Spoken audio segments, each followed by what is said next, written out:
Good morning, YouTube. It's the day after Christmas, and I ate way too many freaking chicken and waffles yesterday.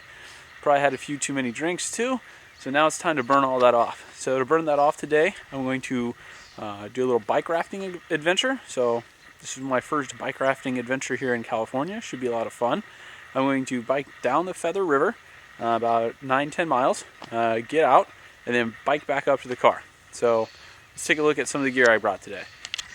So here's all our bike rafting essentials. We got the packraft. We have the Hyperlight Mountain Gear ice pack. That's just what I'm using as kind of my larger day pack today. Life vest, be safe. Got the paddle. And then for the bike, I got Specialized Diverge, kind of like a gravel all-road bike. I don't know if I'm going to be, what kind of roads I'm going to encounter on the way home, so I've brought this bike. Got a little bit more larger knobbly tires. So here's the setup. Now it's time to put it together.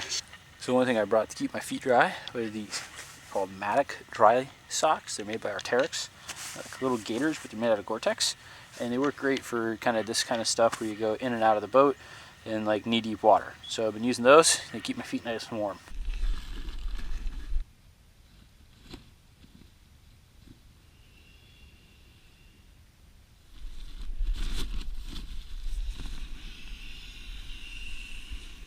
I tempered the boat by putting it into the water first, which is colder than the air, which means it usually deflates a little. Then I puffed it back up, and I got the bike strapped on here. Try to keep the balance kind of equal.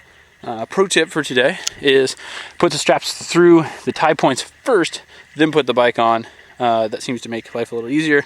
Got everything semi-dispersed. None of the sharp pointy parts are touching the raft. I got like the pedal down over there. The brake caliper is pretty round, so I don't think that's going to cause any issue. Still enough room to get my feet in and slide my pack down. Well, I'm on the boat, got everything set up. Bike's attached to the front there. Feels a little bit more tippy than normal, but not much. I try putting my pack down lower just to get the center of gravity lower and be able to see better, so that'll help. But yeah, saw a big bird, blue heron. Going to be on this river for quite a few hours, really. Probably 4 or 5 hours it's going to take to get down the 10 miles. It seems like we're moving a little bit, but not much of a current.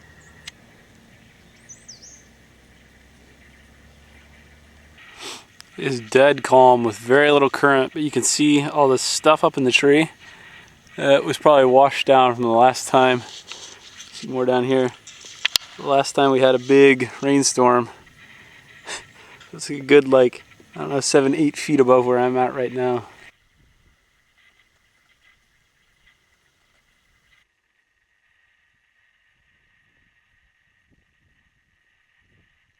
Well, something has died around here for sure. Lots of vultures going all over the place. They're flying out of that tree up there, and I just saw a hawk go that way.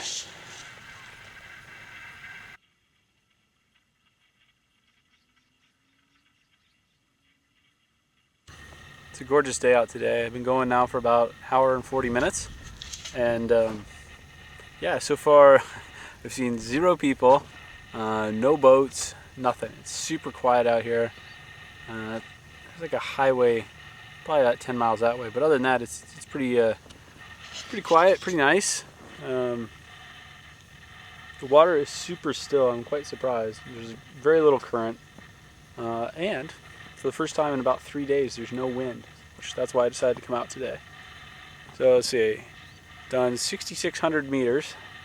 I'm gonna go for about another 20-30 minutes, and then yeah, it's lunchtime.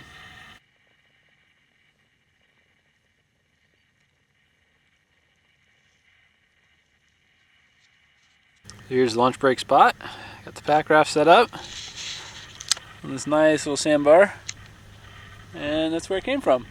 Here's lunch for today. We got classic peanut butter and jelly sandwich, big nice tangerine, and some trail mix with big chocolate chunks in it for dessert.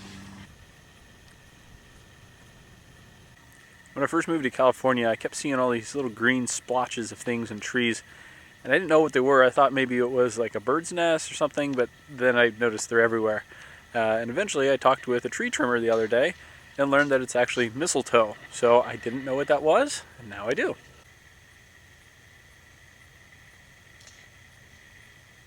So I'm here on lunch break, my own personal sandbar. It's pretty awesome, quite large. You can see quite a ways. There's no human footprints, but lots of animal footprints. And it's quite nice. Perfect temperature out today. I don't know, mid 50s. You do get a little cold in the packraft. It's a bit of a splashy boat. Mine doesn't have a spray deck on it, so when you're paddling, you get a little splash and your legs get wet. You get a titch chilly. But yeah, this is great. Can't wait to get on the bike and bike back up. When I was driving in today, there's lots of nice country roads, so it should be a nice little 15-mile bike ride back to the car.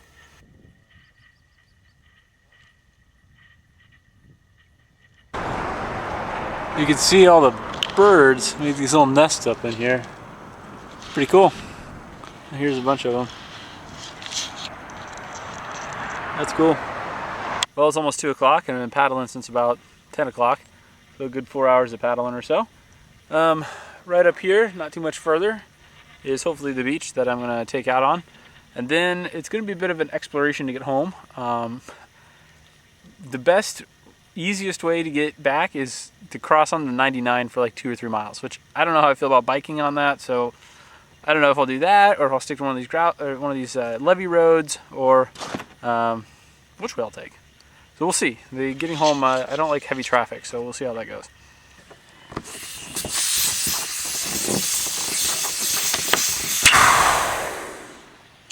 So here's the boat all deflated. Then what I'm going to do is I'm going to fold it in thirds. So like 1, 2, roll it, and then it's just small enough to barely fit between the handlebars.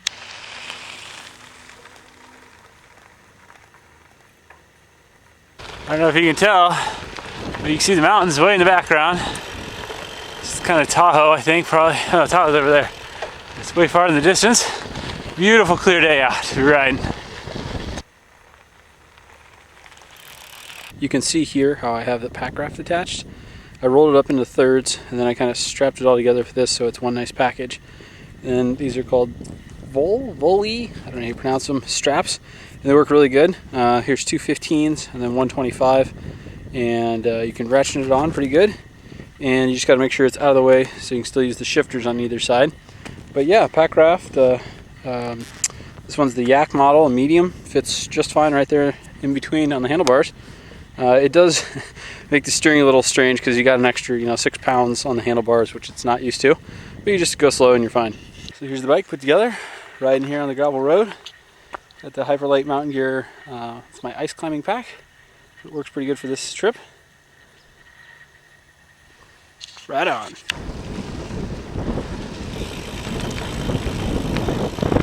Whee! So, I don't know what I did, but I took the wrong turn somewhere.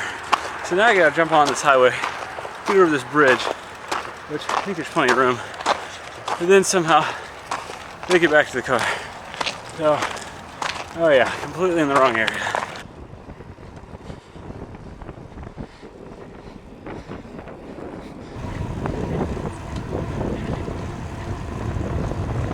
It's 3:50 and I made it back to the car. Did about 13¼ miles on the bike and 17 kilometers in the packraft. So the packraft was definitely aided by the river, which probably flowed at like 1 to 2 miles an hour, depending on the spot. So overall, great day, had a lot of fun. This will not be my last little packraft bike trip, but it was a good exercise, and I feel as though I burned off my Christmas dinner, which I ate way too much of. So hope you enjoyed the video, and like, share, subscribe. Thanks a lot. Bye.